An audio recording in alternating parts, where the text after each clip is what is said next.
রাঙামাটির ননিয়ারচর লংগদু সড়ক নির্মাণ প্রকল্প বাতিলের দাবিতে ননিয়ারচরে বিক্ষোভ মিছিল ও সমাবেশ অনুষ্ঠিত হয়েছে। দুপুরে ননিয়ারচর সদর উপজেলার টি&টি বাজারে ননিয়ারচর লংগদু বন ও পরিবেশ রক্ষা কমিটির ব্যানারে এ সমাবেশ অনুষ্ঠিত হয়। এর আগে কলেজ আদাম এলাকা থেকে একটি বিক্ষোভ মিছিল হয়। পরে সমাবেশে বক্তারা বলেন, নির্বিচারে বন উজাড় ও জলবায়ু পরিবর্তনের প্রভাবে জীববৈচিত্র্য হুমকির মুখে। এখন বন ফসলি মাঠ ধ্বংস করে ননিয়ারচর লংগদু সংযোগ সড়ক করলে পরিবেশগত ঝুঁকি বাড়বে।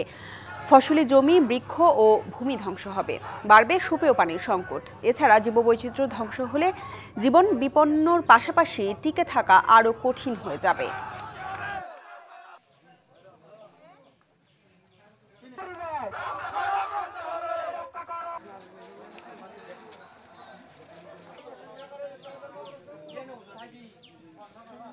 ini tuh